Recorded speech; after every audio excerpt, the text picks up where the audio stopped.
The sun over the Arizona Territory in the year 1878 did not shine. It hammered the earth. It was a relentless, white-hot blacksmith striking an anvil of red rock and dry scrub, shaping the land into something hard and unforgiving. Dust was not merely dirt here. It was a second skin that coated every man, woman, and beast in a fine layer of copper powder. It tasted of iron and thirst. Through this baking landscape, a wagon train moved like a wounded snake, slow and heavy, its wooden wheels groaning against the uneven trail. The travelers whispered prayers and curses in equal measure, their eyes darting toward the jagged ridge lines. They spoke of the Apache in hushed tones, trading stories that had grown tall and twisted in the telling. They spoke of ambushes, of burning wagons, and of the chirping of birds that was not truly birdsong but a signal to kill. Genevieve Hart, known to those few who loved her as Ginny, rode her chestnut mare along the perimeter of her father's ranch, far enough away from the wagons to avoid the dust, but close enough to feel the tension in the air. She was 22 years of age, a woman grown by the standards of the frontier, with hair the color of dried wheat and eyes that held the sharp, clear blue of a winter sky. But today, those eyes were clouded with a storm of her own making. She pulled on the reins, bringing the mare to a halt near a cluster of saguaro cacti that stood like silent sentinels guarding the valley. Ginny wiped a sheen of sweat from her forehead with the back of her gloved hand. She looked out over the land that her father, Amos Hart, claimed to own. It was a vast stretch of grazing land, thirsty and brittle, much like Amos himself had become since her mother passed away 3 winters ago. Her mother had been soft in this hard world. Without her, the ranch had become a place of ledgers, debts, and grim silence. And now, that silence was being filled by the heavy, suffocating presence of Nathan Cole. The thought of his name made Ginny's stomach turn. Nathan Cole was a man who saw the world only in terms of acquisition. He owned the largest mercantile in the nearby town of Verde Springs, along with 3 warehouses and half the freight contracts in the county. He was a man of silk vests and cold calculations, and he looked at Ginny the exact same way he looked at a prize heifer at the county fair. He assessed her teeth, her hips, and her breeding, and he found the investment sound. "I am not cattle," Ginny whispered to the wind, her voice trembling with a mixture of rage and despair. "I am not a parcel of land to be fenced in." But the wind offered no comfort. It only carried the faint sound of the town bells ringing in the distance, a reminder of the civilization that was slowly strangling the wildness she loved. In the town, the men sat in the saloon and spoke of the Apache with a hatred that curdled the air. They called them savages, heathens, devils in human skin. Ginny had heard the stories all her life. She knew the fear was real, for there was blood on both sides of this war. But she could not bring herself to believe that an entire people were born without souls. Her mother had taught her to judge a man by his actions, not by the color of his skin or the god he prayed to.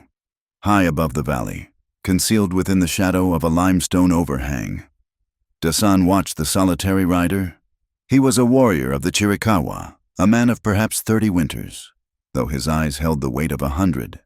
He lay flat against the stone, his body still as the rock itself. He did not need a spyglass to see the woman on the horse. He saw the way she sat in the saddle, not stiff like the soldiers, but flowing with the animal's breath. Behind him, 2 younger men of his band waited for a signal, their fingers resting near the triggers of their rifles. They were hungry, and the wagon train below was a tempting target. But Dasan raised a hand, palm open, signaling peace. "No," he said, his voice a low rumble in his own tongue. "Let them pass. They bring more fences," one of the young warriors hissed. "They bring the soldiers. If we strike now, the bluecoats will swarm out of the fort like angry ants," Dasan replied, his gaze never leaving the woman with the wheat-colored hair. "We fight to protect the families, not to spill blood for the sake of pride. Every bullet we use today is one we do not have for tomorrow." Dasan turned his back on the valley, the image of the woman burning in his mind. He hated the encroachment of the white settlers, but he hated the senseless death even more. He carried a graveyard in his heart. He remembered the morning the soldiers had come to his village. 5 years ago. They had come under a flag of truce, or so the elders had thought. But the flag was a lie. They claimed they were punishing a raiding party, but they had fired on women weaving baskets and children playing with sticks. Dasan had returned from a hunt to find ashes and silence. He had learned a hard lesson that day. The white man could kill and call it justice. He could steal and call it destiny. Dasan would not give them an excuse to hunt his remaining people down. He would be a ghost, a shadow on the ridge, striking only when the survival of his band demanded it. That evening, the air in the Hart Ranch house was thick enough to choke on. The oil lamps cast long, dancing shadows against the rough-hewn timber walls. Amos Hart sat at the head of the heavy oak table, a bottle of whiskey uncorked near his elbow. Opposite him sat Nathan Cole, looking entirely too clean for the dusty ride out from town. Ginny stood by the hearth, her arms crossed over her chest, watching the transaction unfold with a sense of impending doom. "It is a fair offer, Amos," Nathan said, his voice smooth and cultured, lacking the rough edges of the local ranchers. He pushed a document across the table. "This clears your debt with the bank entirely. The new capital will allow us to expand the herd by 50% before the first frost. And, of course, it secures Genevieve's future." He said her name as if he were tasting a fine wine, savoring the ownership of it. Amos Hart rubbed his face with a calloused hand. He looked old, his skin gray and sagging. "It is a lot of land to sign over. Nathan, the south pasture is the best grazing we have." "And it will remain in the family," Nathan assured him, flashing a smile that showed too many teeth. "Once Ginny and I are wed, what is mine is yours, in a manner of speaking. We are building an empire here. Amos, civilization is coming to the territory, and those who hold the land will be the kings of it." Amos picked up the pen. His hand shook. Just a fraction. He looked at Ginny, his eyes pleading for understanding, or perhaps forgiveness. "It is for the best. Girl, you need a husband who can provide. I cannot keep the wolves from the door much longer." "I do not need a provider. Father," Ginny said, her voice sharp. "I need a life. I need to breathe." Nathan turned in his chair, fixing her with a gaze that was both patronizing and possessive. "You will have a fine life, my dear. A large house in town. Servants to handle the chores. You will not have to spoil those pretty hands with ranch work any longer." Ginny felt a wave of nausea. "And what if I like the ranch work? What if I do not wish to sit in a parlor and embroider while you count your money?" Nathan's smile tightened at the edges. "You are spirited. I like that. But a wife's place is to support her husband's ambitions, not to question them. We will curb that tongue of yours in time." Amos dipped the pen in the inkwell. The scratching sound it made on the paper sounded like a scream to Ginny's ears. He signed his name, Amos Hart. With that scrawl, he sold half his land and all of his daughter. Nathan picked up the paper, blowing on the wet ink. "Excellent. We will set the date for the first Sunday of the coming month. That gives you 3 weeks to prepare your trousseau. Ginny." Ginny turned and walked out the door, letting the screen slam shut behind her. She marched out into the cooling night air, her boots crunching on the gravel. She wanted to scream, to shatter the quiet of the night, but she swallowed the sound. Tears pricked her eyes, hot and angry. She was trapped. Her father loved her, she knew that, but his fear of poverty was greater than his respect for her soul. Later that night, the saloon in Verde Springs was a cacophony of piano music, clinking glass, and boisterous laughter. Smoke from cheap cigars hung in a blue haze near the ceiling, in a dim corner booth, far from the prying eyes of the patrons. Nathan Cole sat with a man who was the very opposite of him in appearance, but his twin in morality. Caleb Briggs was a mountain of a man, smelling of unwashed wool and old blood. He wore a gun belt that hung low on his hips, the leather worn smooth from use. He was the leader of a loose association of bounty hunters and hired guns who did the dirty work that the law could not, or would not, do. Nathan swirled the amber liquid in his glass. The old man signed, "The land is effectively mine." Caleb grinned, revealing yellowed teeth. "Congratulations, Mr. Cole." "And the girl, she is resistant," Nathan said, his tone turning icy. "She has been allowed to run wild for too long. She thinks she has a say in her destiny." "A wild filly needs breaking," Caleb chuckled. "Just take a firm hand and a heavy whip." "I do not want her damaged," Nathan said, taking a sip of his whiskey. "Not permanently.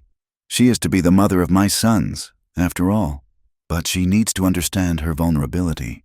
She needs to understand that out here, without a man like me to protect her, she is nothing." Nathan leaned forward, lowering his voice. "I also have a problem with the Northern Trail. The freight wagons are being slowed down by rumors of Apache activity. It is bad for business. I need that trail cleared." Caleb nodded slowly, understanding the unspoken request. "You want me to hunt some redskins. I want you to kill 2 birds with 1 stone, Nathan said. "The girl is planning to visit her aunt in Prescott before the wedding. She told her father she needs time to settle her mind. She will be riding the old trail, the one that cuts through the canyon." Caleb's eyes narrowed. "That is a rough country. Apache country." "Exactly," Nathan said. "I want you and your men to intercept her. Make it look like a raiding party. Terrify her. Strip away that arrogance of hers. Let her see what the world is really like when she is not under my protection. And if we run into real Apache, kill them." Nathan shrugged. "And if you don't make sure the town thinks you did, make sure everyone believes the Apache attacked her. If she comes back broken and weeping, begging for safety, she will never question me again. And I will have the justification I need to call in the cavalry to wipe that trail clean from my wagons." Caleb licked his lips. The prospect of payment was good. The prospect of violence was better. "We will give her a scare she will never forget. She will be running into your arms before the sun goes down. Just remember," Nathan warned, his voice hard as flint. "She is my property. You can rough her up, cut her clothes, scare the life out of her. But if you spoil her virtue, Caleb, I will hang you myself. She comes back a virgin. You understand, a terrified, naked virgin, perhaps, but a virgin nonetheless. You have my word." Caleb lied, in his mind. The line between scaring and taking was a blur, but the gold coin Nathan slid across the table was solid enough. 2 days later, the dawn broke with a deceptive softness. The sky was a pale lavender, bleeding into orange at the horizon. Jenny stood in the stable, stroking the velvet nose of her mare. Her saddlebags were packed, heavier than they should have been for a simple visit to an aunt. Inside the leather pouches, hidden beneath her petticoats and spare dresses, was every dollar she had managed to save over the last 5 years. There was also a heavy Colt revolver, wrapped in an oilcloth. She was not going to her Aunt Martha's house to sip tea and look at patterned books. She was going to ride to the railhead, sell the horse, and buy a ticket to San Francisco, or perhaps St. Louis, anywhere that was not here. Anywhere that did not have Nathan Cole's name painted on the storefronts. Her father came out onto the porch as she led the horse into the yard. He held a cup of coffee, looking frail in the morning light. "You be careful on that road, Ginny," Amos said, his voice rough with sleep and guilt. "Dr. Miller said the heat can be dangerous this time of year." "I will be fine. Father," Ginny said, keeping her voice steady. She felt a pang of sorrow. She was leaving him to face his debts and his loneliness alone, but to stay was to die a slow death of the spirit. "I just need a few days away. To think, Nathan is a good man," Amos said, trying to convince himself more than her. "He will take care of you." "Goodbye, Father," Ginny said. She mounted the horse with a fluid grace, settling her skirts. She did not say she loved him. The words stuck in her throat, blocked by the memory of the pen scratching on the paper. She turned the mare's head toward the gate. The road ahead was long and winding, disappearing into the red rocks and the shimmering heat haze. She felt a flutter of fear in her chest, sharp and cold. She was a woman alone in a land that swallowed men whole. But as she kicked the horse into a trot, leaving the ranch house behind, the fear was replaced by a surge of exhilarating, terrifying freedom. She was running, and for the first time in years, the direction she was heading was of her own choosing. Unbeknownst to her, 10 miles ahead where the trail dipped into the shadow of the canyon, Caleb Briggs sat on a rock, sharpening his Bowie knife. He tested the edge against his thumb, watching a bead of blood well up, dark and round. He looked up at the sun and smiled. It was a good day for a hunt, and high above them both, on a ridge where the air was thin and clear, Dasan checked the cinch on his saddle. The spirits had been restless in his dreams the night before. He smelled smoke where there was no fire. He signaled to his men to move out. They would patrol the old trade route today. Something told him that the peace of the morning was a lie, and the earth was thirsty for something other than rain. The trail to the north was a scar cut into the red flesh of the territory, winding through canyons that held on to the heat like a blacksmith's oven. It was not yet noon, but the air already shimmered, distorting the shapes of the distant mesas. Genevieve Hart rode with her back straight, though her insides were coiled tight with a nausea that had nothing to do with the swaying of her mare. She had told her father she was taking the long route to avoid the dust of the freight wagons, a lie that had come easily to her tongue. In truth, she was avoiding the eyes of the town, the prying gaze of the sheriff, and the suffocating presence of Nathan Cole. Beneath her heavy riding skirt, strapped to her thigh with a strip of leather she had cut herself, was the cold weight of the Colt revolver. Inside her bodice, pressing against her ribs, was a velvet pouch containing $200 in gold and silver coins, her mother's legacy, saved penny by penny in a coffee tin beneath the floorboards. It was enough to buy a train ticket. It was enough to buy a new name. The mare, a skittish creature named Bess, pinned her ears back and danced sideways. Ginny tightened her grip on the reins, scanning the ridge. The silence here was absolute, broken only by the scrape of horseshoes on stone and the dry rattle of cicadas. It was the kind of silence that usually preceded a storm, or a predator. She saw the signs a moment too late. A disturbed patch of sagebrush, a glint of metal from behind a boulder, a cluster of fresh hoof prints crossing the hardpan, too chaotic to be a natural herd. Instinct screamed at her to turn, to drive her spurs into Bess's flanks and gallop back toward the ranch. But the path behind her was narrow and steep. Before she could make the decision, the trap snapped shut. 5 riders emerged from the shadows of the canyon walls, blocking the trail ahead and behind. They did not look like the Apache raiders the townspeople whispered about in terror. These men wore dusters coated in grime, hats pulled low, and they rode heavy, corn-fed horses that belonged to the white settlements, not the plains. At the center was a man Ginny recognized with a jolt of cold fear, Caleb Briggs. The bounty hunter sat easily in his saddle, chewing on a toothpick, his eyes crinkled in a mockery of friendliness. "Morning, Miss Hart," Caleb drawled, his voice like gravel grinding together. "You are a long way from the parlor." Ginny kept one hand near her waist, hovering over the hidden gun, though she knew she could never draw it fast enough against 5 men. "I'm visiting my aunt in Prescott. Mr. Briggs, kindly let me pass." Caleb clicked his tongue, shaking his head. "Now, I cannot do that. Mr.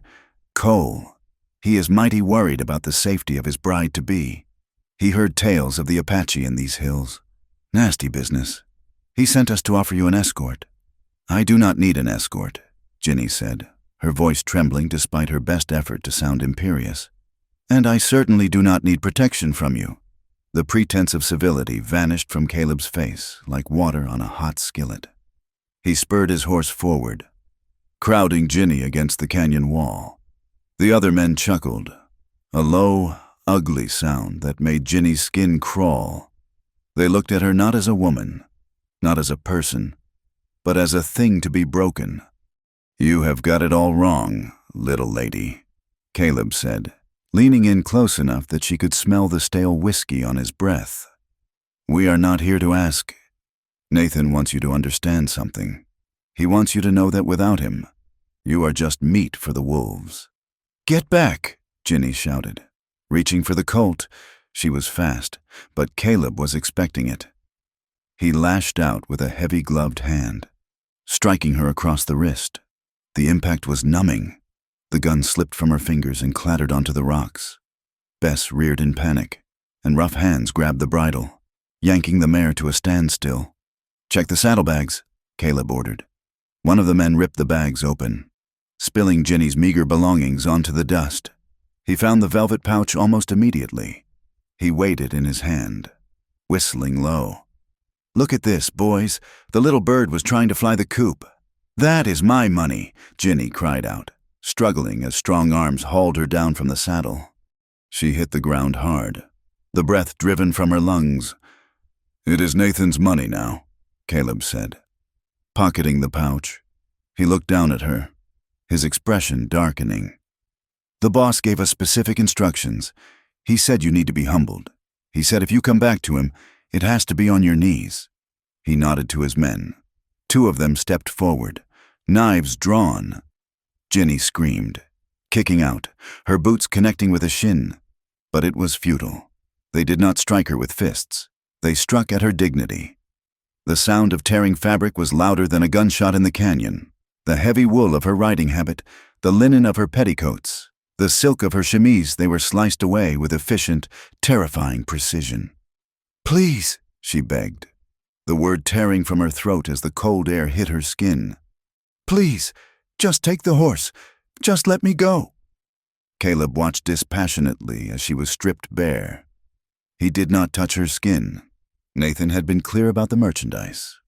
But his eyes roamed over her nakedness with a violation that felt worse than a physical blow.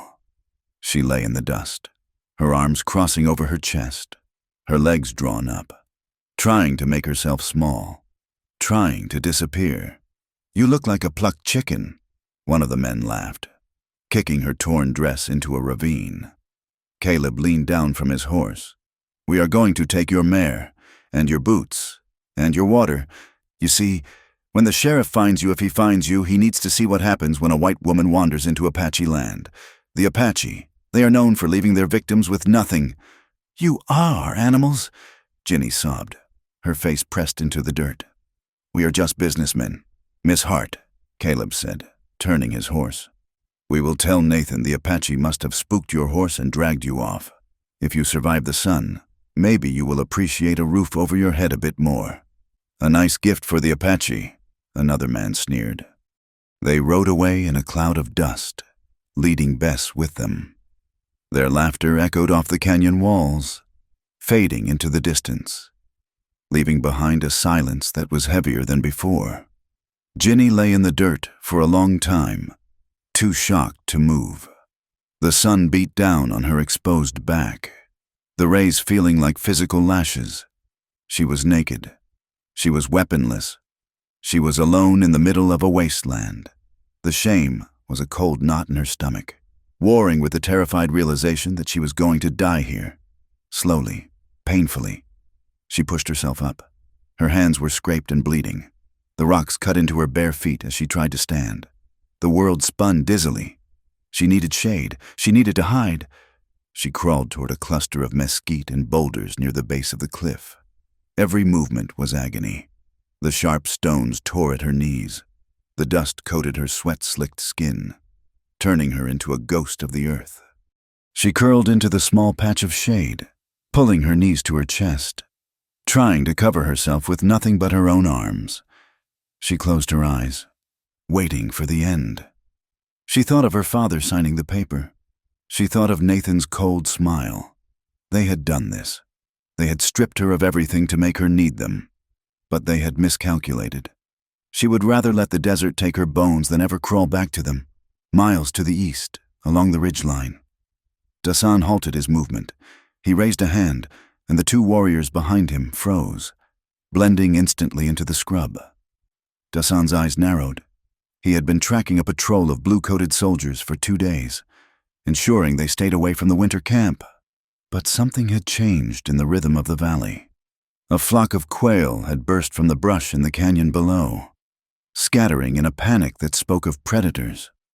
And there was dust, not the steady, rhythmic dust of a wagon train, but the erratic cloud of riders moving fast, followed by a stillness that felt wrong. "Soldiers," one of his companions signed with his hands. Dasan shook his head. The tracks he could see from this vantage point were deep and heavy. Iron-shod horses. But they were moving away from the trail, back toward the town. Curiosity, and a warrior's instinct for danger, pulled him down the slope.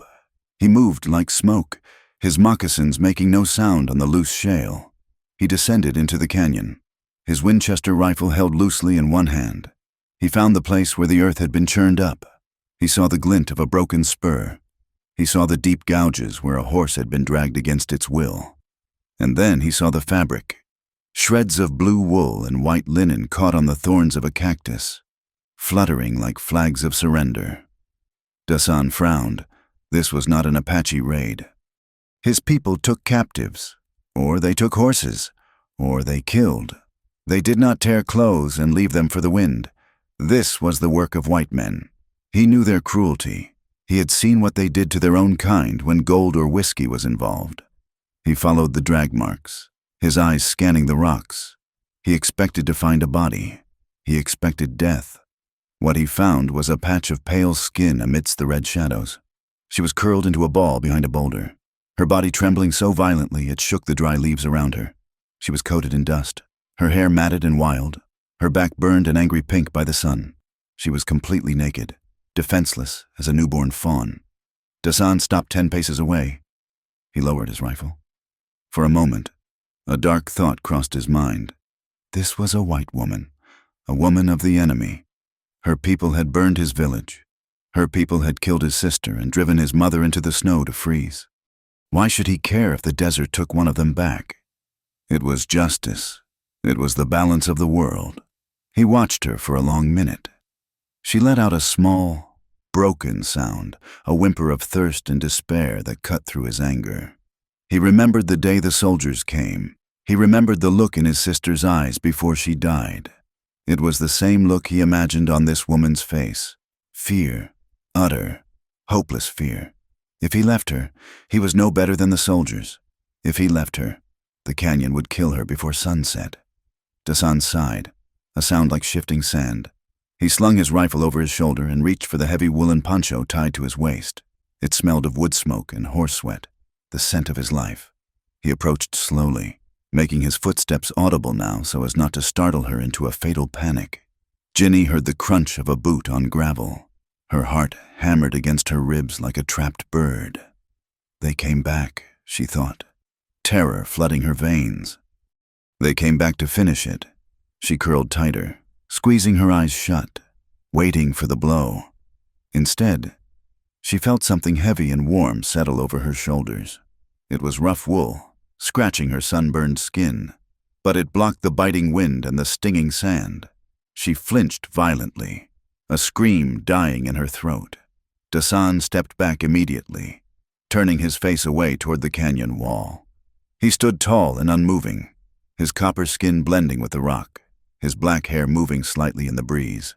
He spoke into the air, his English accented but clear, learned from the trading posts and the treaties that were never honored. "Do not be afraid," he said, his voice deep and resonating against the stone. "I will not harm you." Ginny opened her eyes. The smell of the wool filled her nose earth. Smoke, animal. It was not the smell of stale whiskey and pomade. She looked up, squinting through her tangled hair. She saw a broad back, powerful shoulders, and the leather leggings of a warrior.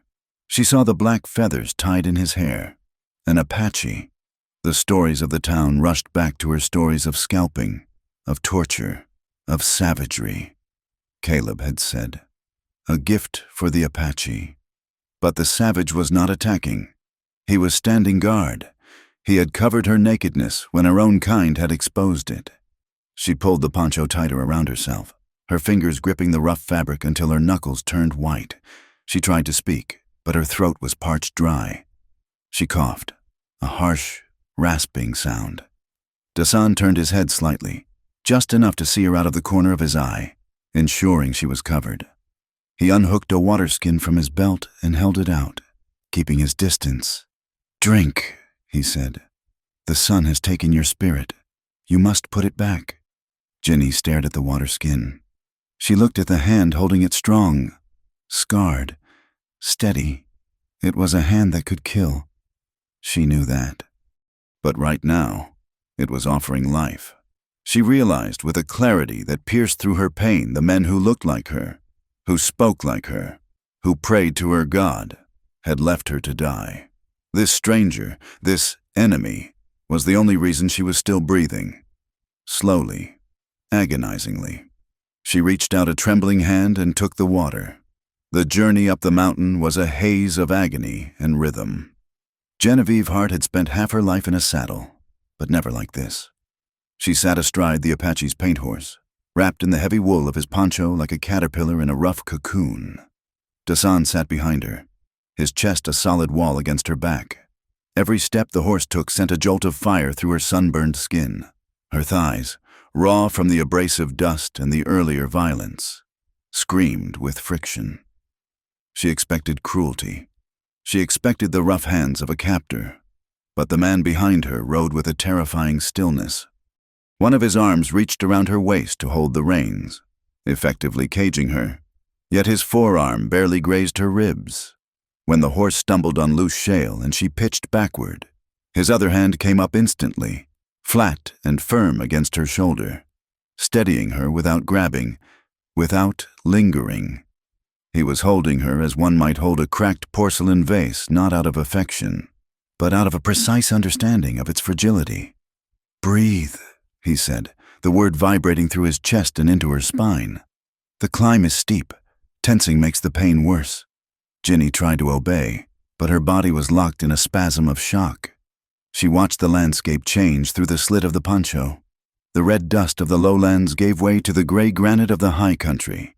They passed through thickets of piñon pine and juniper, the air growing cooler, thinner, and sweeter. They turned into a narrow fissure in the rock face, a path so hidden that Ginny would have missed it from 5 feet away. The horse picked its way carefully over the stones until the canyon opened up into a small, bowl-shaped valley. It was a pocket of silence amidst the wind, sheltered by towering limestone cliffs.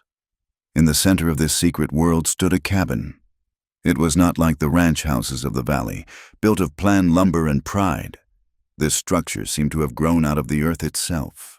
It was made of rough logs chinked with red mud, backed right up against the cliff face as if seeking the mountain's protection. Dasan brought the horse to a halt. He slid off the back with fluid grace, his moccasins silent on the earth. He reached up, his expression unreadable. "Come," he said. Ginny hesitated. Her legs felt like water.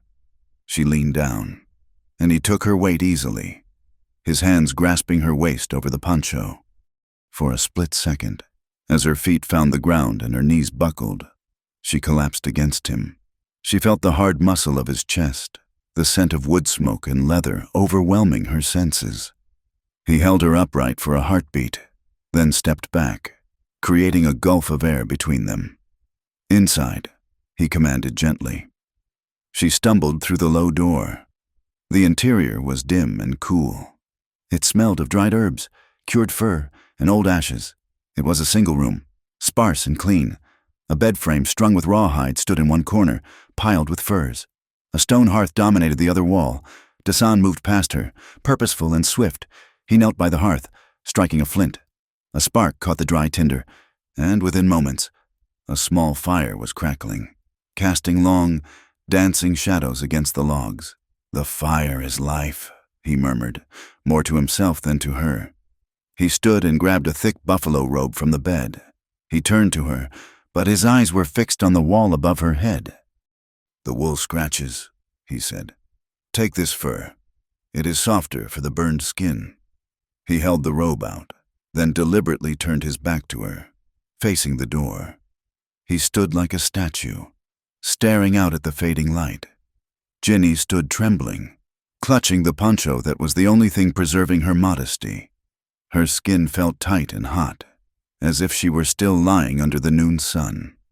The shame washed over her again, the memory of Caleb's laughter, the tearing of her dress, But here, in this dim cabin with this stranger, the shame was different. It was quiet. She let the poncho drop to the dirt floor and quickly wrapped the buffalo robe around herself. The fur was heavy, smelling of the wild, but it was infinitely softer than the wool. It felt like a fortress. "I am covered," she whispered. Dasan turned. He did not look at her body. He looked at her face, his dark eyes assessing the damage. "Sit by the fire. You need water." He brought her a gourd ladle filled from a clay jar. The water was cool and tasted of clean stone. Jenny drank greedily, the liquid soothing her parched throat. She choked, coughing, and Dasan took the ladle away. "Slowly," he admonished, "or you will bring it back up." He moved to a shelf and took down a small wooden bowl containing a greenish paste. He knelt beside her, the firelight illuminating the sharp angles of his face, the high cheekbones, the strong nose, the mouth that seemed set in a permanent line of stoicism. "Aloe and fat," he explained. "For the burns." He reached out toward her face. Jenny flinched, pulling back into the fur. The instinct to recoil from a man's hand was now burned into her reflexes. Dasan stopped his hand in midair. He did not get angry. He did not smile. He simply waited. "If I wanted to hurt you, woman of the valley, I would have left you for the coyotes. The sun is a slow killer, but it is thorough. You would be dead by tomorrow noon without this." Jenny looked at him. She saw no lust in his eyes, only a grim practicality. She nodded slowly, closing her eyes. She felt his fingers touch her forehead.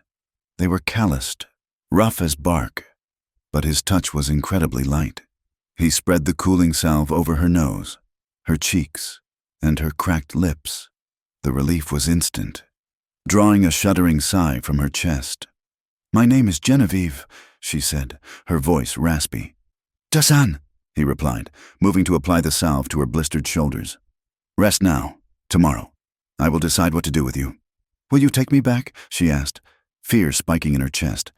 Back to the town meant back to shame, back to the questions. Dasan sat back on his heels. A shadow crossed his face.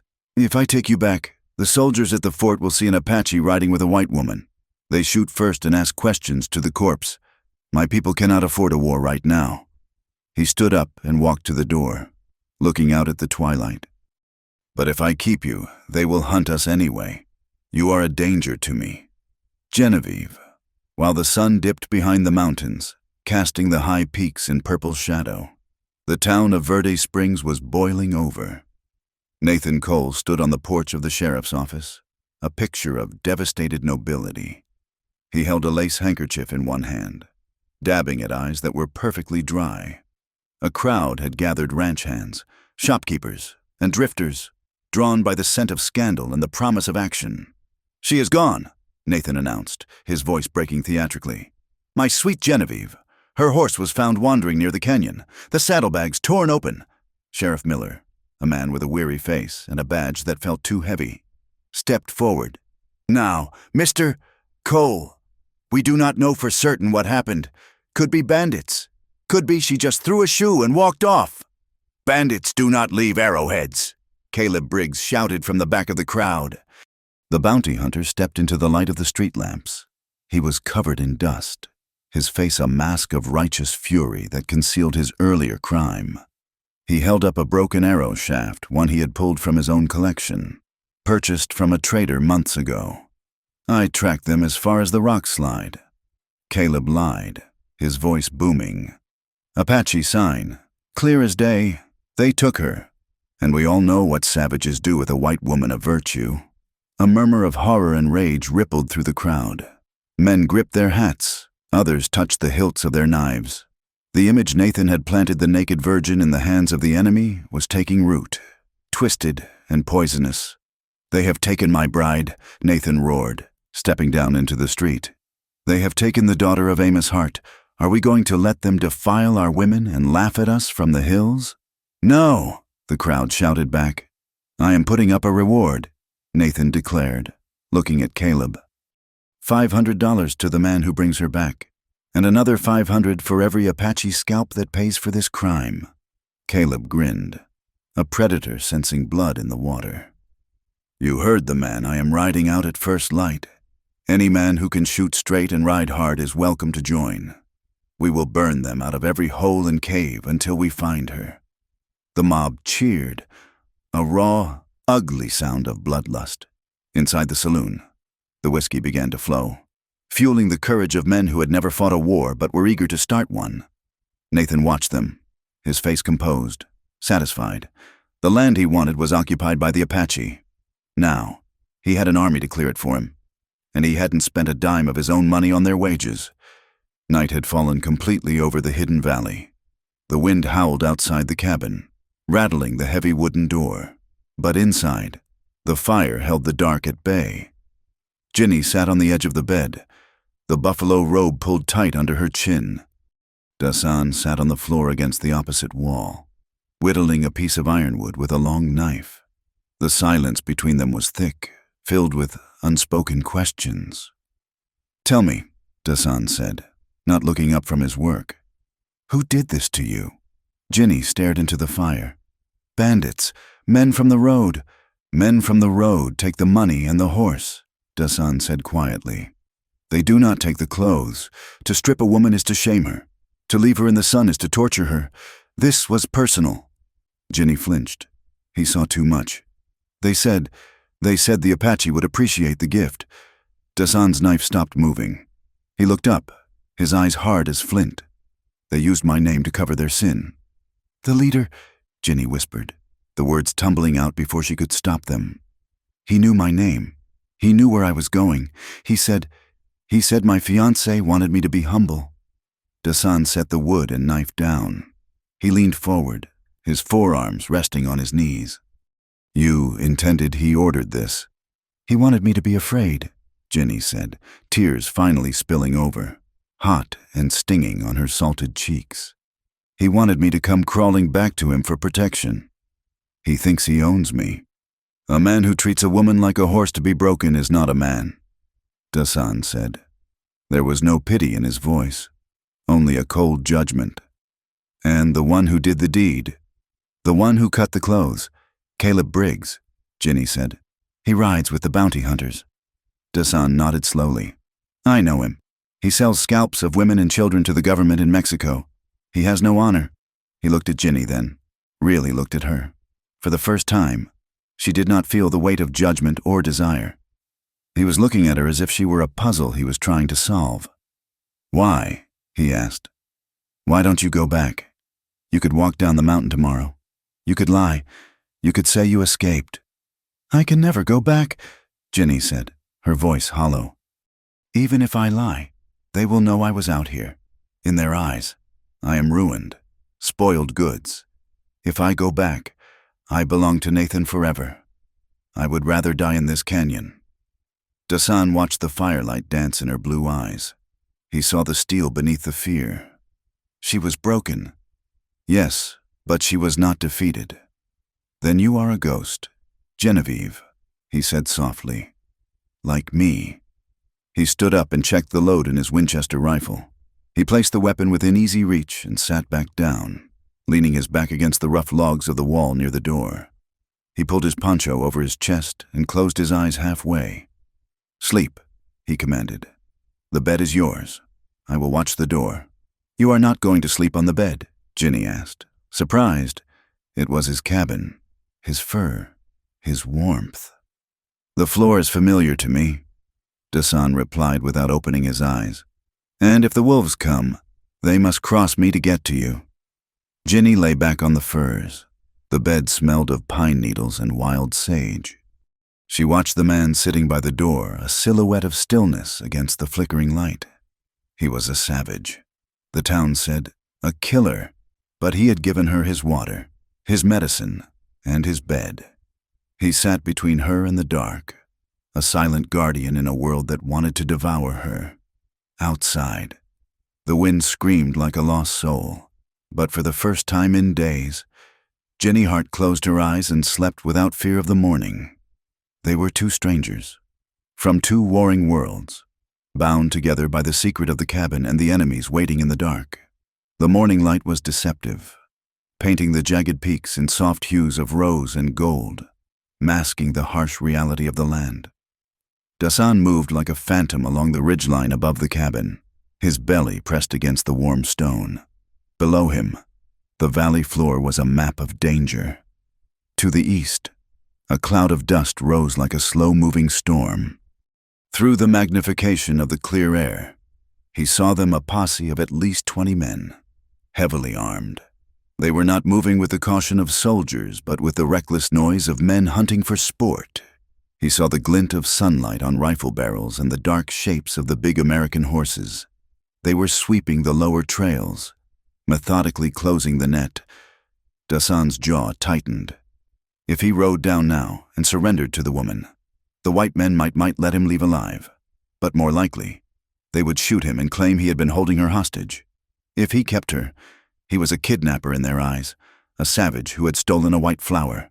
He slid backward until he was below the crest, then turned and ran, silent and swift, back toward the hidden depression where the cabin lay. As he neared the tree line, shadows detached themselves from the pines. 4 warriors, their faces painted with the black and white stripes of war, stepped into his path. At their center stood Ayasha, Dasan's cousin and the war leader of their small band. Ayasha's eyes were hard, his hand resting on the hilt of his knife. "The wind carries strange scents, cousin," Ayasha said in their tongue, his voice low and dangerous. "It smells of white woman." Dasan did not flinch. "She is in the cabin. You bring a snake into the nest." Ayasha spat on the ground. "The soldiers are already stirring in the fort. Now you give them a reason to hunt us down. A white woman is a curse. Dasan, kill her, or give her back." "Come," Dasan said simply. "See for yourself." He led them to the cabin. Inside, Jenny sat by the hearth, her knees drawn up to her chest, wrapped in the buffalo robe. She looked up as the door opened, her blue eyes wide with terror as the 5 painted warriors filled the small room. She shrank back against the stones, looking small and broken. Ayasha stopped. He had expected a defiant settler, or perhaps a weeping maiden in silk. He saw a creature with a face burned raw by the sun, lips cracked and bleeding, her hands bandaged with Apache herbs. She looked less like a conqueror and more like a survivor of a massacre. "She is not a prisoner," Dasan said, his voice cutting through the tension. "I found her naked on the trail. Her own people stripped her and left her for the sun." Ayasha looked from Dasan to Ginny. The disgust in his eyes softened into a confused wariness. "White men did this on their own. To create a lie," Dasan explained. "They want to blame us. If we kill her, their lie becomes the truth. If we let her die, their lie becomes the truth." Ginny did not understand their words, but she understood the tone. She saw the way Dasan stood between her and the others, not aggressively, but with an immovable solidity. She swallowed her fear and spoke, her voice trembling but clear. "Nathan Cole," she said, the name tasting like ash. She looked at Dasan. Tell them it was Nathan Cole. He wants the land. He wants to clear the Apache so he can run his wagons. He used me as bait," Dasan translated, his words sharp and quick. Ayasha listened, his expression darkening. He knew the greed of men like Cole. He knew how a single lie could bring a regiment of cavalry thundering into a peaceful village. Ayasha walked to the window, peering out at the distant dust cloud. "The hunters are coming. If they find us here, with her, they will shoot. If we leave her, they will kill her to keep her silent." He turned back to Dasan. "We stay. We circle the cabin. We do not fire first, but if they cross the stream, we fill them with arrows." The cabin had transformed. It was no longer a shelter. It was a fortress, the thin line between life and death for everyone inside. As the day wore on, the tension inside the cabin grew thick enough to choke on. Jenny watched Dasan clean his rifle, his movements precise and rhythmic. She realized with a jolt that he was preparing to kill men of his own kind or hers to keep her safe. "Why?" she asked softly. "Why do you not just give me to them? You could walk away." Dasan stopped, the rag in his hand stilling on the metal barrel. He looked at her, and for the first time, She saw the profound sadness behind his stoicism. "My village was in the valley of the Sweetwater," he said quietly. 5 years ago. A trader said we stole his cattle. It was a lie, but the soldiers came at dawn. They burned the lodges. They shot my mother as she ran." Ginny gasped, her hand covering her mouth. "I learned that day," Dasan continued, his eyes focused on a past she could not see, "that the truth does not matter to men who want blood. You're Nathan Cole. He is the same. He burns what he cannot own. If I give you to him, I am giving a lamb to the wolf, and I will not feed the wolf." Ginny looked down at her hands. "He is not just a wolf. He is a machine. He won't stop." "Then we break the machine," Dasan said. As evening approached, the sky turned a bruised purple. The air pressure dropped suddenly, creating a vacuum of silence that pressed against the ears. Then, the wind began to scream. A sandstorm, violent and sudden as they often were in the high desert, slammed into the mountain. The cabin groaned under the assault. Dust hissed against the logs like 1,000 snakes. The window shutters banged violently, letting in gusts of grit that stung the eyes. Ginny cried out as a particularly savage gust blew the door open, extinguishing the oil lamp and plunging the room into chaotic darkness. Dasan was there in an instant. He slammed the door shut against the howling gale and dropped the heavy wooden bar into place. He turned to find Ginny huddled by the hearth, shivering violently. The temperature had plummeted with the storm, and the fire was low, struggling against the drafts.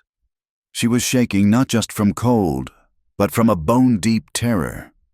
The noise of the wind sounded like the screaming of the men who had attacked her.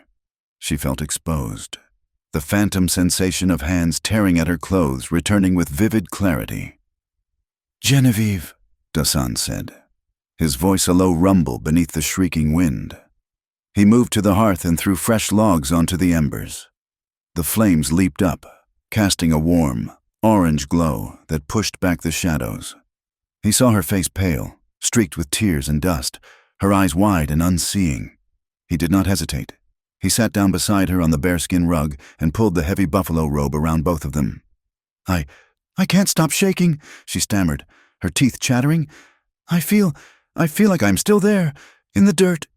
"You are here," Dasan said firmly. "You are with me." "I have never—" She choked on the words, the confession tearing itself from her chest. "I have never been with a man, Nathan." He touched my arm like I was a bolt of cloth. He never asked, he just took it. She looked up at him, her eyes searching his face. You could have taken it on the trail. I was helpless." Dasan looked down at her, in the firelight.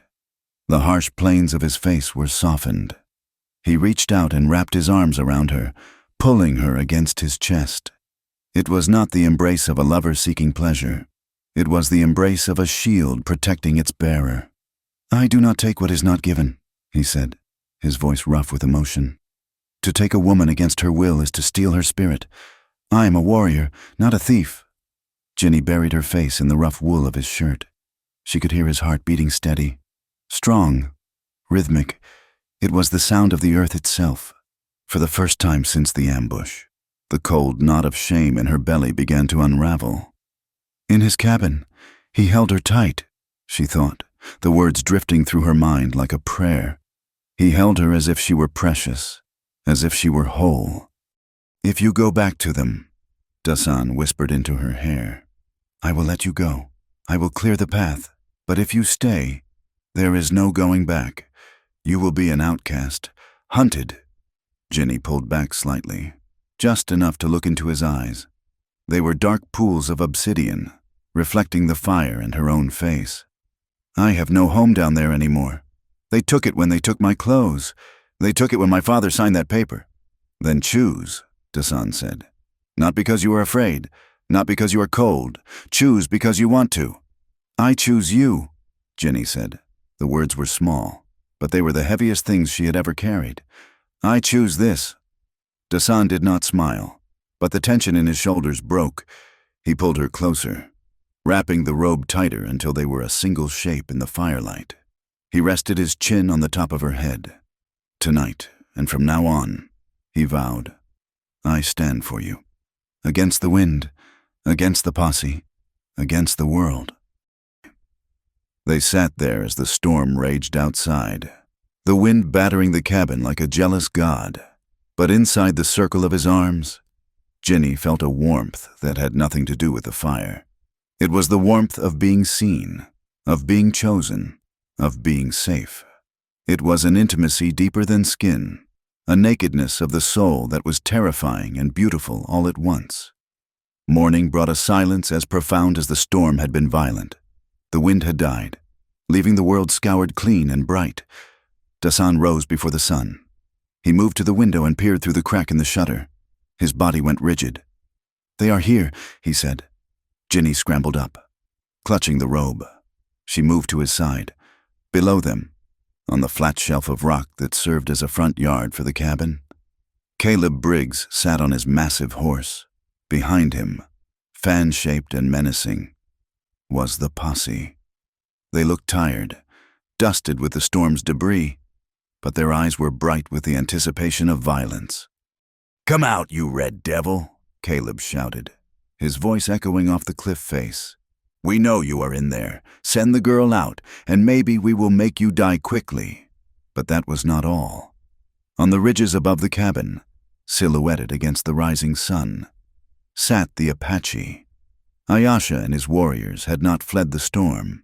They had ridden it out, freezing and statuesque, their bows strung, their rifles resting on their knees. Dasan looked at Ginny. "The two worlds have met at our door. What do we do?" she asked, her heart pounding. Dasan checked his Winchester one last time. He turned to her, his eyes fierce and proud. "We do not hide.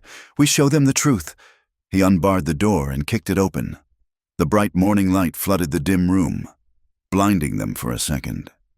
Dasan stepped out onto the porch, his rifle held across his chest, not aimed, but ready. He stood tall, a figure of defiance carved from the mountain itself. A ripple of movement went through the posse. Hammers were thumbed back on revolvers. Horses danced nervously. "Where is she?" Caleb snarled, his hand hovering over his gun. "What have you done with her?" "You savage!" Dasan did not answer him. He looked past Caleb, past the posse, to the figure riding up from the rear. It was Nathan Cole, dressed in a clean suit that looked absurdly out of place in the wilderness. "Genevieve!" Nathan called out, his voice thick with faux concern. "Genevieve, are you there? Can you hear me?" Dasan stepped aside. Ginny walked out of the cabin. She was not wearing the tattered remains of her riding habit. She was wearing a pair of buckskin trousers Dasan had given her, cut down to fit, and a heavy flannel shirt belted at the waist. Her hair was loose, wild, and tangled. She wore moccasins on her feet. She did not look like a victim. She looked like a woman who had walked through fire. She stood beside Dasan, her shoulder brushing his arm. She looked at Caleb, then at Nathan. She did not tremble. "I am here, Nathan," she said, her voice ringing clear in the morning air. The silence that followed was heavy enough to crush bone. The stage was set. The players were in position. And for the first time, Genevieve Hart was not reading from their script. The silence that followed Genevieve Hart's declaration was brief, shattered almost instantly by the coarse, grating laughter of Caleb Briggs. He sat high on his horse, the leather of his saddle creaking as he leaned forward, spitting a stream of tobacco juice into the dust at the foot of the cabin porch. "You hear that, boys?" Caleb bellowed, turning his head to address the posse of grim-faced men behind him. "The poor girl is out of her head. The sun and the savages have twisted her mind into something fierce. She does not even know who is here to save her." He turned his gaze back to Dasan, his eyes narrowing into slits of pure malice. "Release her, Redskin. You have done enough damage. We can all see the clothes she is wearing, buckskins, man's clothes. You have shamed her in the eyes of God and men." Dasan did not flinch. He stood like a carving of ironwood, his Winchester held loosely but ready across his chest. He felt the heat of Genevieve's arm brushing against his, a point of contact that anchored him to the earth. "She wears what I gave her." Dasan said, his voice carrying across the rocky clearing, deep and resonant. Because you left her with nothing. You stripped her. You threw her dress into the canyon. You left a white woman to die of thirst and exposure so you could blame my people. Liar, Caleb roared, his hand dropping to the butt of his revolver. Savage liar, you took her, you and your renegades dragged her off the trail. Look at her skin, Dasan challenged, nodding slightly toward Ginny. Look at the burns. Look at the cracked lips. Does a captive look like this, or does a woman abandoned in the desert look like this? A ripple of unease went through the posse. The men shifted in their saddles, exchanging glances. They had signed on to rescue a damsel from a monster, not to debate the nuances of exposure. But Caleb was quick to stifle their doubt. Don't listen to his forked tongue, Caleb shouted. He is trying to trick you. He wants to confuse you so his friends on the ridge can pick you off.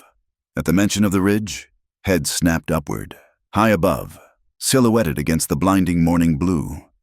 Ayasha and his warriors stood like statues of judgment. Their bows were drawn.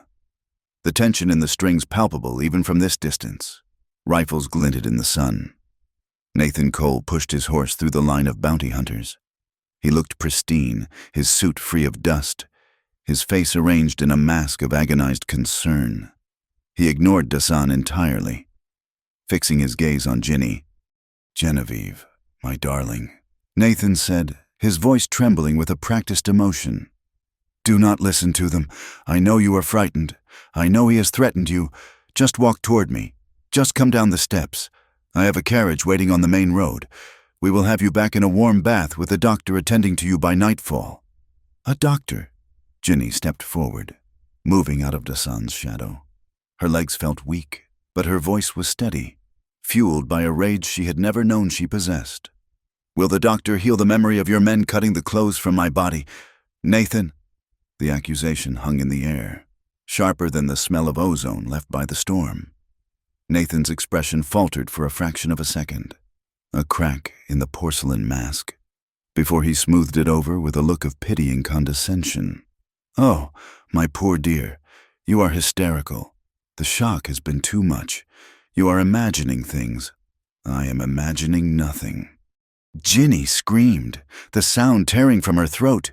She raised a shaking hand and pointed a finger directly at Caleb. He was there, that man. He told me you sent him. He said you wanted me to be humble. He said you wanted me to crawl back to you. She shifted her finger to Nathan. You did this. You arranged for me to be assaulted so you could start a war for your freight wagons. You are not a savior. Nathan, you are a butcher. The posse murmured louder now. This was not the raving of a madwoman. It was the specific, detailed accusation of a witness. A few of the men lowered their rifles, looking at Nathan with new suspicion. She has turned, Caleb yelled, sensing the shift in the wind. The Apache have bewitched her. It is Stockholm Syndrome. I tell you, she is telling lies. Caleb's horse danced sideways as he spurred it, his hand twitching over his gun. We cannot let them keep her. They will turn her into a squaw and use her against us. Charge the cabin. No. Nathan shouted, raising a hand, but his control was slipping. On the ridge, Ayasha saw the movement of the horses, the glint of steel. He raised his hand. The air was pulled taut. A guitar string wound until it was ready to snap. And then it snapped. A young, nervous rider at the back of the posse, spooked by the sudden movement of a hawk diving overhead, squeezed his trigger. The boom of the heavy buffalo rifle was deafening. The bullet slammed into the dirt of the ridge, kicking up a spray of red dust just inches from Ayasha's moccasins. It was the signal the world had been waiting for. Fire! Ayasha's command echoed down the canyon walls. The ridge erupted. Arrows hissed through the air like angry hornets, and the crack of Winchester rifles joined the chorus. Get down! Dasan roared. He did not reach for his rifle first. He reached for Ginny. He threw his arm around her waist and hurled her backward through the open door of the cabin. They hit the wooden floor hard, tangled in the bearskin rug, just as the porch railing where they had been standing disintegrated into splinters under a hail of lead. Outside, the world dissolved into chaos. Horses screamed as arrows found their marks. Men shouted orders that were lost in the roar of gunfire. The posse, caught in the open on the flat rock, scrambled for cover behind the boulders and the few scrub oaks near the stream. Dasan rolled, coming up on one knee. He kicked the heavy oak door shut, but the wood was immediately chewed up by bullets punching through from the outside. "Stay low," he commanded Ginny. "Stay behind the hearth." Ginny crawled over the rough floorboards, her heart hammering against her ribs like a trapped bird. She pressed her back against the cold stones of the fireplace. Dust and splinters rained down from the ceiling as bullets slammed into the logs of the cabin. Dasan moved to the window. Peering through the crack in the shutter, he raised his rifle, took a breath, and fired. He worked the lever with a blur of motion fire. Crank, fire, crank. He was not shooting wildly. Every shot was calculated to suppress the men advancing on the porch. "They are trying to flank us!" Dasan yelled over the noise. "Ayasha can hold the high ground, but he cannot stop them from rushing the door if they get close enough." A bullet punched through the chinking between the logs and whizzed past Dasan's ear, slicing a line of red across his shoulder. He grunted, but did not stop firing. "Dasan!" Ginny cried out, seeing the blood well up on his shirt. "It is nothing," he gritted out. "Load for me." He tossed a box of cartridges across the floor. Ginny scrambled to grab them. Her hands shook uncontrollably as she tried to line up the brass shells, but she forced herself to focus, one by one. She pushed the bullets into the loading gate of his rifle whenever he paused. Outside, Nathan's voice rose above the din, hysterical and demanding, "Do not shoot the girl, use the dynamite, blow the savage out, but spare the girl. He wants to blow us up," Ginny whispered, the horror of it numbing her mind. "He wants the land," Dasan said, firing again. "He does not care if you are whole or in pieces, as long as he can bury you and claim the deed." The cabin shuddered as something heavy slammed into the front wall. They were close. "They are at a blind spot," Dasan said. "Wall to the right." He abandoned the window and moved to a small loophole cut into the logs on the eastern wall. He fired twice, and a scream of pain answered him, but there were too many of them. The posse, realizing they were trapped between the fire from the ridge and the cabin, was desperate. They were pushing forward, trying to use the cabin itself as a shield against Ayasha's warriors. Suddenly, the wooden shutter of the window shattered inward. The barrel of a shotgun thrust through the opening. Dasan spun, but he was out of position. He could not bring his rifle around in time. Ginny did not think. She did not weigh the moral consequences. She saw the death coming for the man who had covered her nakedness with his own cloak.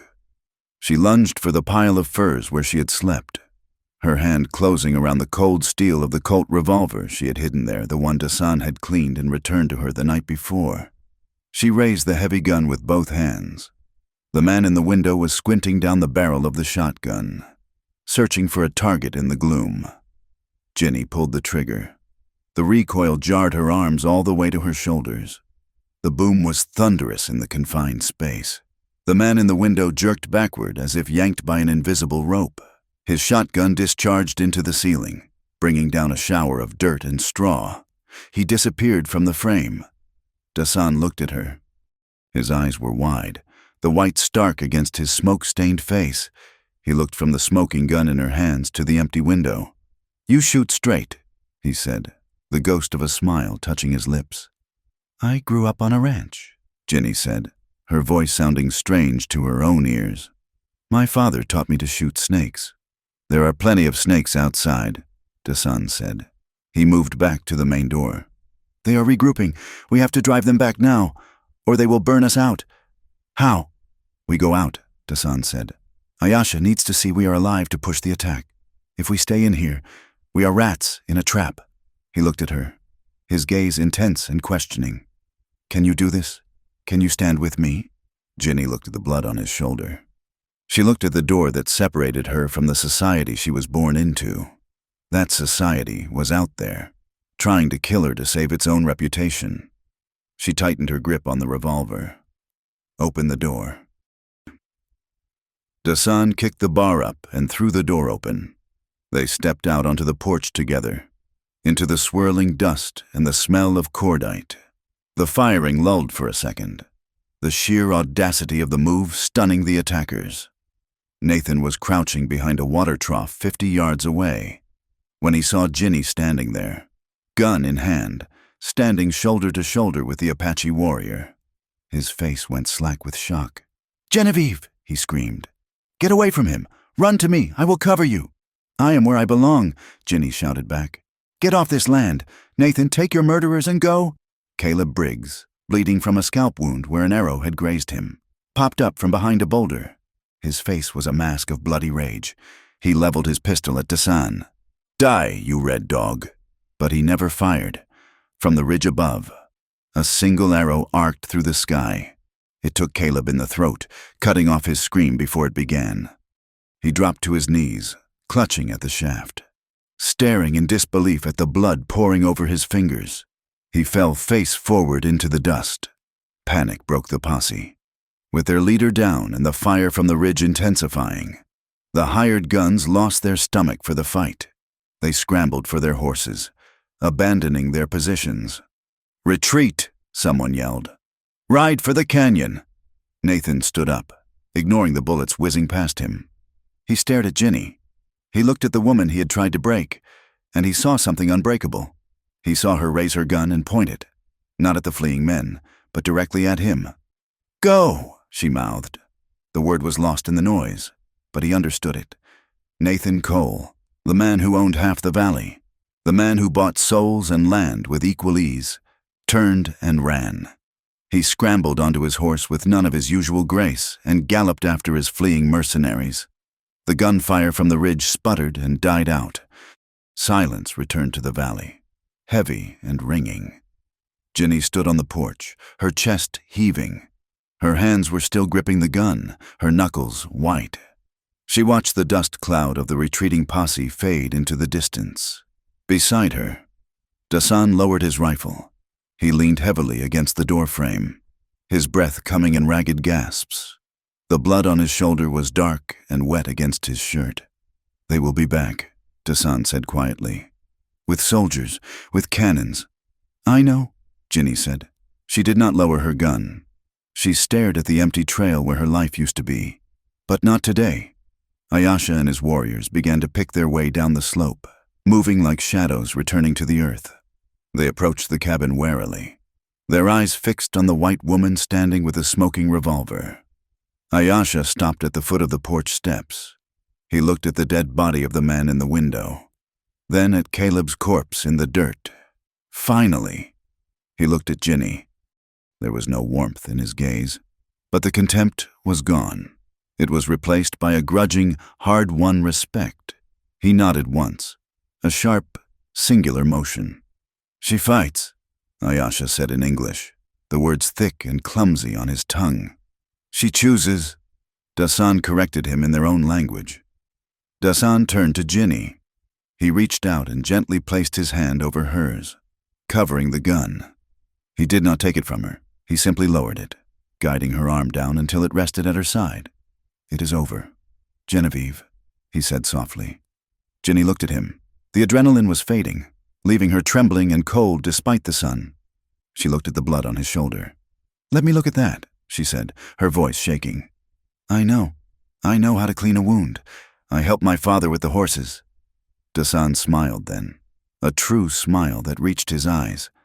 "I am not a horse. Genevieve, you are stubborn like one," she retorted, a weak laugh bubbling up in her throat.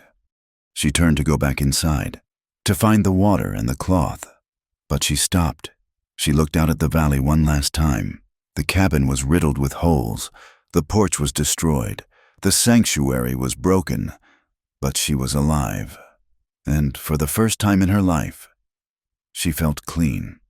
The shame of her nakedness on the trail was gone, washed away by the gunpowder and the choice she had made. She was no longer the rancher's daughter. She was no longer Nathan Cole's fiancée. She was the woman who had stood on the porch and fired back. "We cannot stay here," she said, realizing the truth of it as she spoke. "No," Dasan agreed.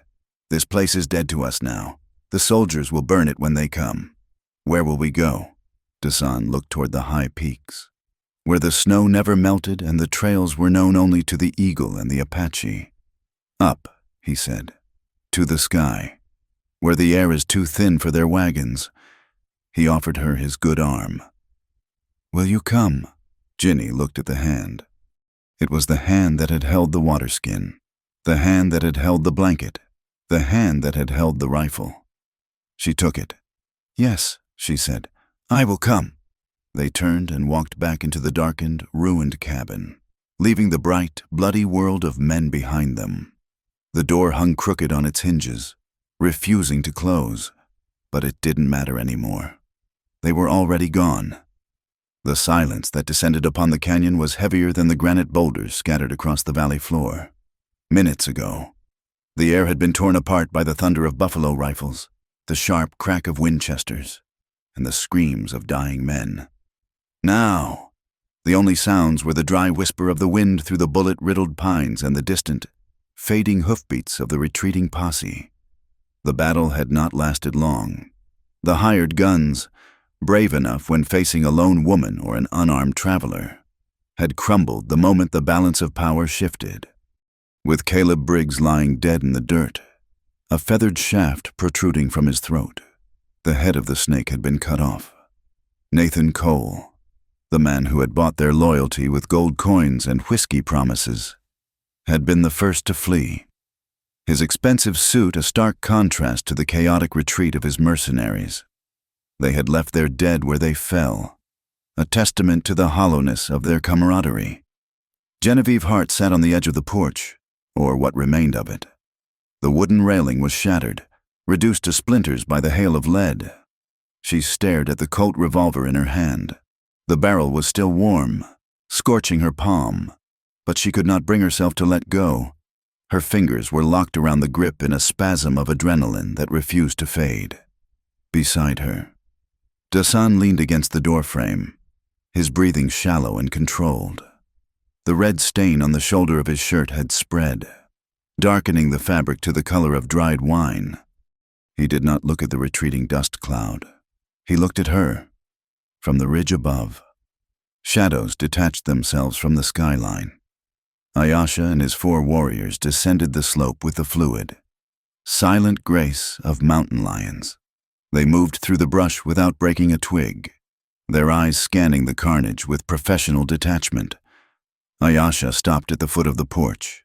He walked over to the body of Caleb Briggs. The war leader nudged the corpse with the toe of his moccasin, then looked up at the cabin. His gaze swept over the shattered windows, the pockmarked logs, and finally settled on Ginny. There was no hatred in his eyes now.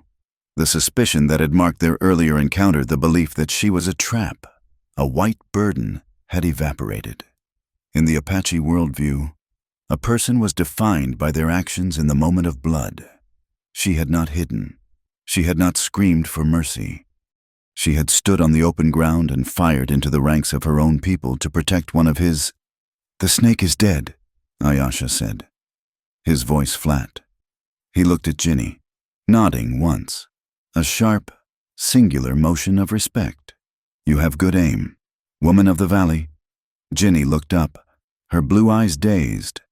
"He was going to kill Dasan." "Yes," Ayasha replied, "and now they will want to kill us all." Dasan pushed himself off the doorframe, wincing as the movement pulled at his torn muscle. He limped down the steps, moving not toward his cousin, but toward Ginny. "Let me see the arm," Ginny said, starting to rise. "You are bleeding." "Sit," Dasan commanded, but the word was soft, lacking the edge of an order. He ignored the blood running down his own sleeve.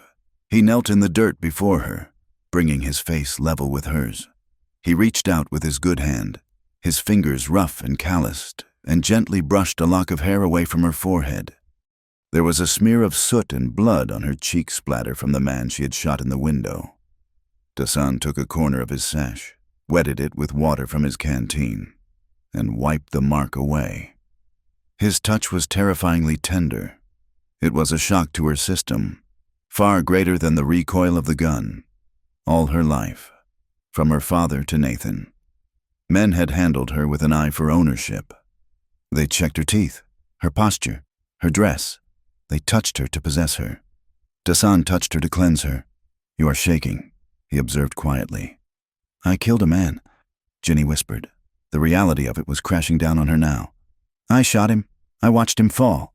"You defended life," Dasan corrected her. "There is a difference between killing for greed and killing for breath. Today, you bought breath." He finally allowed her to look at his shoulder. The bullet had passed through the fleshy part of the deltoid, missing the bone but tearing a jagged furrow through the muscle.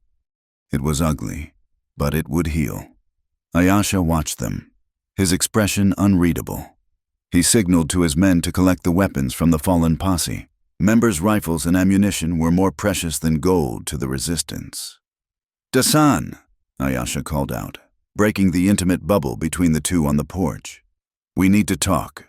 The wind will carry this news faster than a horse." Dasan nodded. He helped Ginny stand, keeping his body between her and the sight of Caleb's corpse. They moved inside the ruined cabin. The interior was a wreck. Sunlight streamed through bullet holes in the roof, illuminating the dust motes dancing in the air. The smell of burnt gunpowder hung thick in the rafters. Dasan sat on the edge of the bed frame, allowing Ginny to bind his shoulder with strips of clean linen she found in his supplies. As she worked, her hands steadied.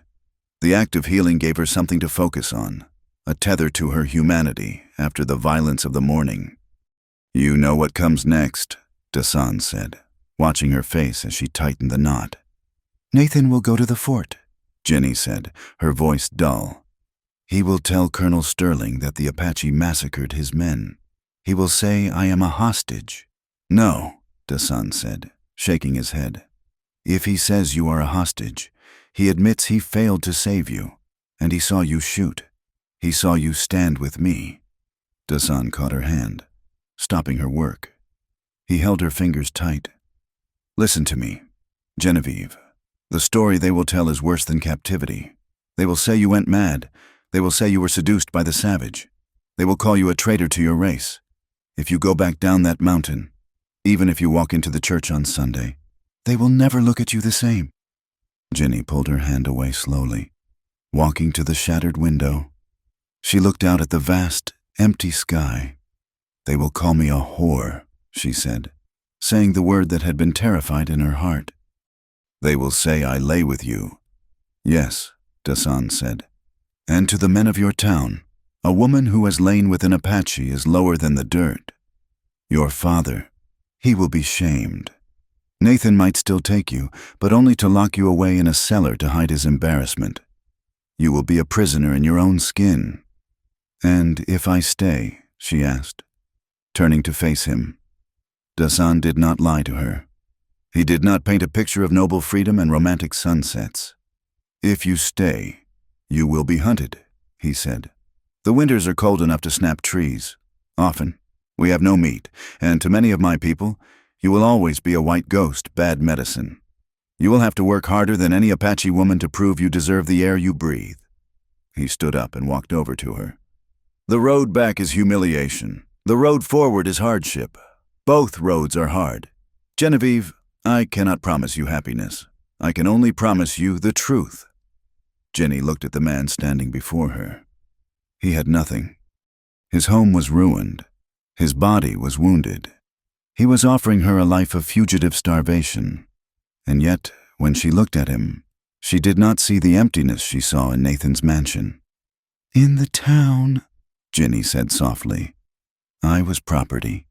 Nathan's fiancée, Amos's daughter, a piece of land with a skirt on it." She looked down at the buckskin trousers she was wearing.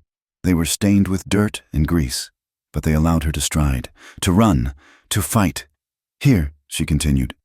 "I am the one holding the gun. I am the one deciding who lives and who dies." She looked up at Dasan. "I would rather be a whore in their stories than a slave in their houses, at least out here. I choose who I belong to." The door opened, and Ayasha stepped in. The war leader looked grim. "The riders are gone," Ayasha reported. "But they will meet the patrol from Fort Verde within the day. The soldiers will bring the Hotchkiss guns. They will bring the trackers." He looked at Dasan. "We cannot stay here. This cabin is a tomb now. If we are here when the sun rises tomorrow, we die." Ayasha turned his gaze to Ginny. And the woman, do we leave her for the soldiers to find? It was the question that hung over the room like a blade. To take a white woman with them was to invite the fury of the entire United States Army. It would slow them down. It would endanger the children and the elders of the band. Dasan stepped forward, his jaw set. She rides with me. She is a lightning rod, Ayasha argued, though his voice lacked heat. Wherever she goes, the bluecoats will follow. She fought for us, Dasan said. She bled for us. Ayasha looked at Ginny.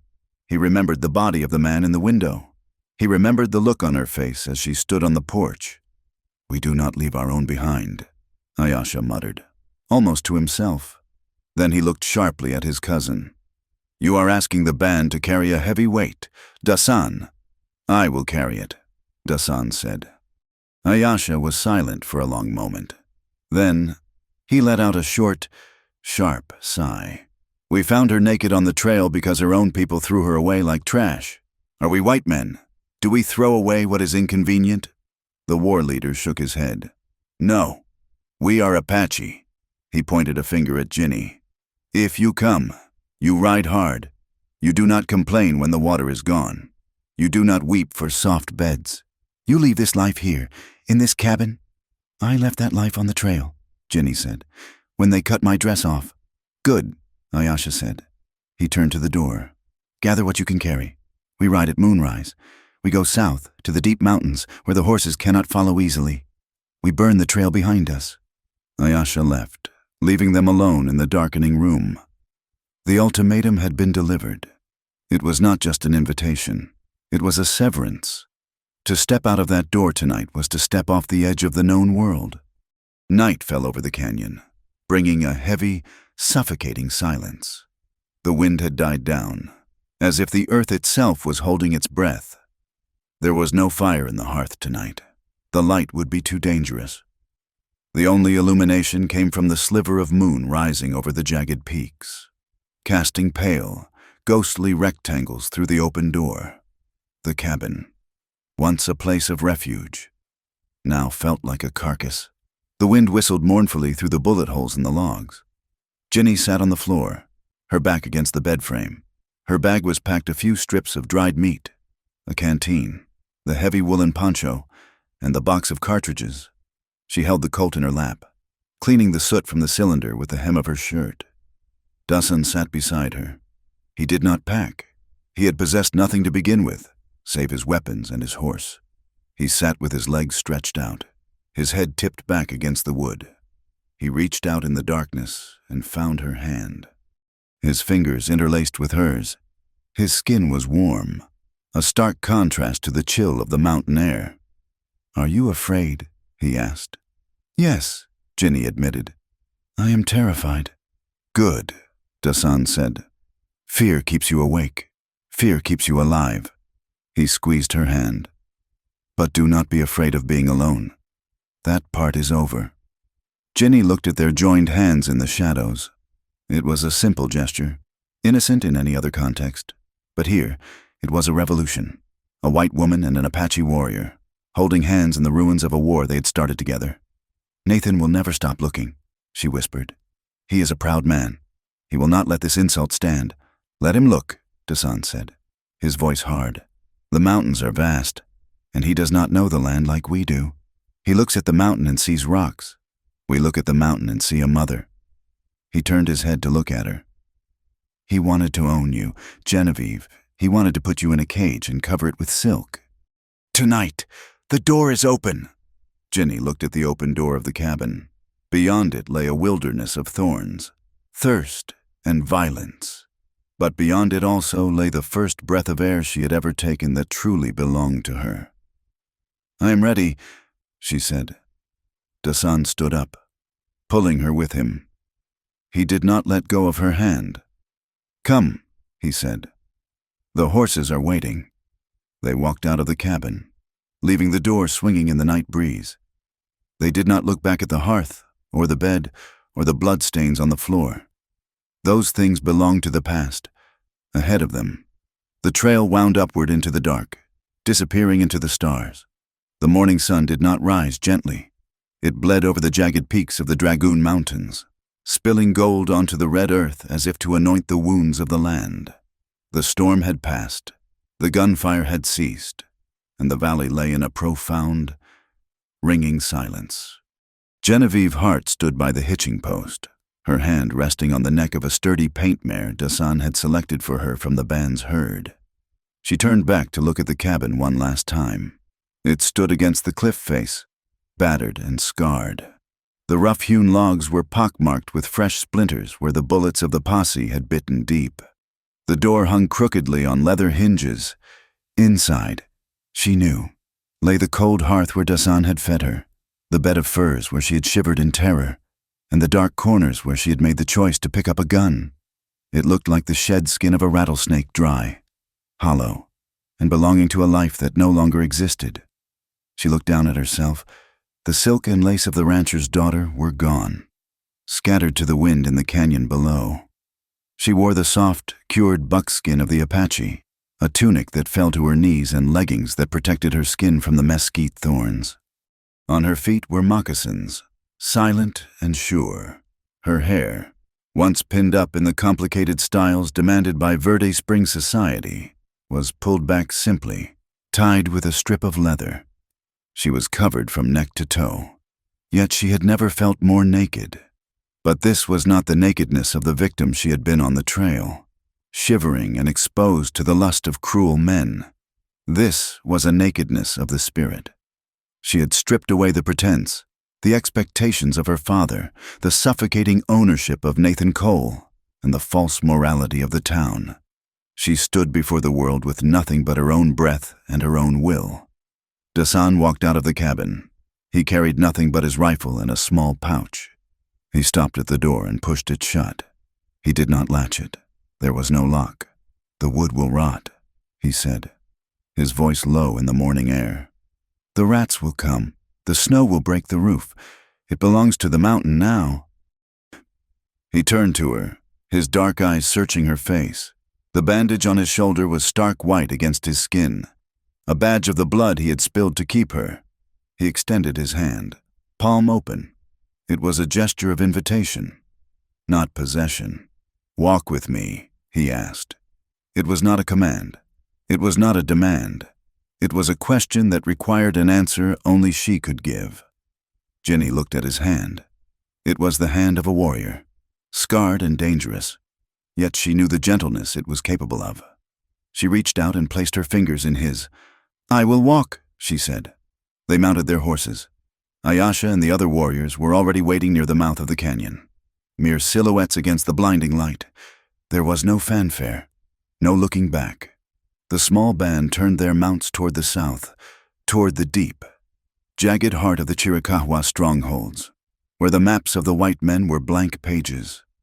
The journey was grueling. They rode through terrain that would have broken a lesser spirit. They navigated narrow goat paths, where a single slip meant a fall of 1,000 feet. They crossed dry washes that radiated heat like an open oven. Ginny did not complain. She drank when they drank, rested when they rested, and learned to read the land through the ears of her horse. Every mile they put between themselves and the town was a chain link snapping, the judgment of the church ladies, the pity of the shopkeepers. The cold calculations of Nathan Cole, they all faded into the dust behind them, becoming as insubstantial as ghosts. 3 days later, they made camp in a hidden box canyon, sheltered by towering walls of red limestone that glowed like embers in the twilight. A stream trickled through the center, feeding a grove of cottonwood trees that offered a canopy of rustling green. Ayasha and the men sat by the main fire, talking in low tones about the movement of the soldiers and the buffalo herds. But Dasan led Ginny away from the communal circle to a smaller fire he had built near the water's edge. They ate a simple meal of dried venison and cornbread, sitting side by side on a buffalo robe. The intimacy between them was easy now, born of shared danger and silence.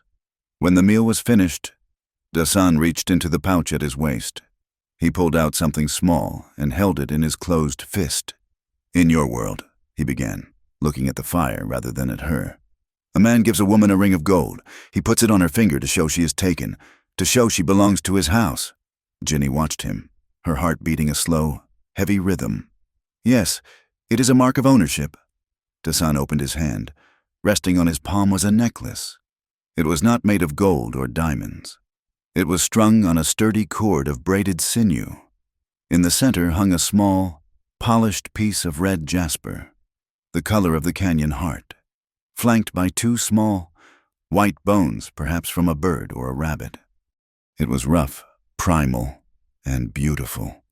"This is not gold," Dasan said. "It has no value in the bank. You cannot sell it for a train ticket." He turned to face her, his eyes locking onto hers with an intensity that stole her breath. "But the stone is the earth we walk on. The bone is the life we hunt. The sinew is the strength that binds them." He moved closer, raising the necklace. "I do not ask you to be my property. Genevieve, I do not ask you to keep my house or increase my herd." His hands trembled slightly as he reached around her neck to tie the cord. Jenny dipped her head, her hair falling forward like a curtain, exposing the nape of her neck to him. "From this hour," he whispered, his breath warm against her skin. "By the fire, by the trail, under the sun and the stars, we walk together. You are the shield at my back, and I am the shield at yours." He finished the knot and pulled back, his hands resting on her shoulders. "If the day comes that your heart turns back to the valley, you have only to speak.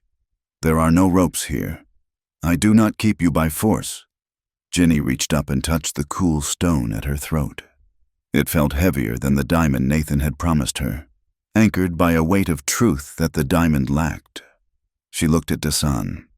She saw the uncertainty in his eyes, the fear that she might still reject this hard, dangerous life he offered.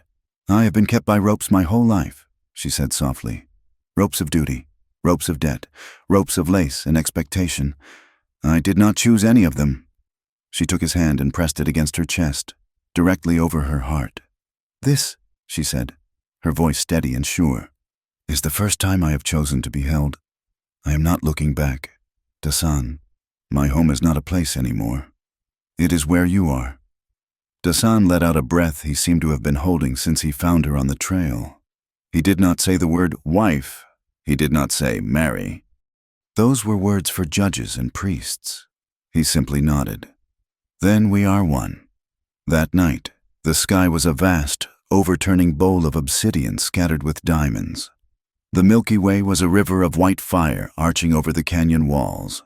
The wind whispered through the cottonwoods, a soothing lullaby after the harshness of the day. They lay together under the buffalo robe, the fire dying down to glowing coals. There was no desperate grappling, no frantic need to consume one another. Dasan held her close, his arm a heavy, protective weight across her waist. Jenny rested her head on his chest, listening to the steady, powerful thrum of his heart. She felt the warmth of his skin seep into hers, chasing away the phantom chill of the desert night. His hand moved slowly, stroking her hair with a reverence that made her throat tighten. In the darkness, their bodies fit together as if they had been carved from the same piece of earth. She thought of her father, sitting alone in the ranch house, staring at his ledger, wondering where he had failed. She thought of Nathan Cole, nursing his bruised pride and spinning lies to the soldiers at the fort. They would tell stories about her. They would paint her as a victim, a traitor, or a madwoman. They would whisper her name in the church pews as a warning to other daughters. But as she lay there, listening to the crickets and the breathing of the man who had risked his life to cover her shame, those voices from the valley sounded thin and distant, like the buzzing of flies against a window pane. They could not reach her here. She was Genevieve Hart no longer. She was the woman who had walked through the fire. She was the woman who had chosen the stone over the diamond. She turned in his arms, pressing her face into the crook of his neck, breathing in the scent of smoke and sage. Dasan tightened his hold, his chin resting on her head. "Sleep," he murmured into the dark. "I am here. I know," she whispered back. And for the first time in 22 years, Genevieve closed her eyes and fell into a sleep that was deep, dreamless, and entirely free. The fire crackles and fades, and the voice of the storyteller returns, drifting like smoke over the high desert plains. And so, the story of the naked virgin lost on the trail comes to its end. Though for Genevieve and Hassan, it was only the beginning. They say that freedom is not a gift given by laws or papers. It is something you steal back from the world, usually at the price of a scar. Genevieve Hart paid for hers with the sunburn on her back and the memory of the gun in her hand. She had been stripped bare by the cruelty of men who saw her only as a possession. But in that stripping, she found the one thing they could not take: her own soul. She found that love is not about who owns the deed to the land or who sits in the front pew on Sunday. Love, in the wild and untamed West, is a simple thing. It is two people standing back to back when the wolves come. It is a shared blanket when the snow falls. It is a choice made every morning to keep walking the same path, not because you have to, but because there is nowhere else you would rather be. They would face hard winters. They would face the relentless pursuit of the cavalry and the shrinking of the Apache lands. There would be days of hunger and nights of fear, but they would never again face them as strangers. They faced them as a pair, bound by a promise made of stone and bone, holding tight to each other as they rode toward the horizon where the earth meets the sky. Thank you, dear listener, for riding this trail with me. I hope the story of Ginny and Hassan touched something in your heart today. It is a long, dusty road we travel, and it is always better with company. I would love to know where you are listening from. Are you sitting on a porch in Texas, driving a truck through the night in Ohio? Or maybe you are far across the ocean. Please, leave a comment below and tell me your story. If you enjoyed this tale of the Wild West, please consider subscribing to my channel, Wild West Tales. Give this video a like. And if you truly want to help these stories reach more ears, hit that hype button. Your support keeps the campfire burning and the stories flowing. Until next time, keep your powder dry and your eyes on the horizon.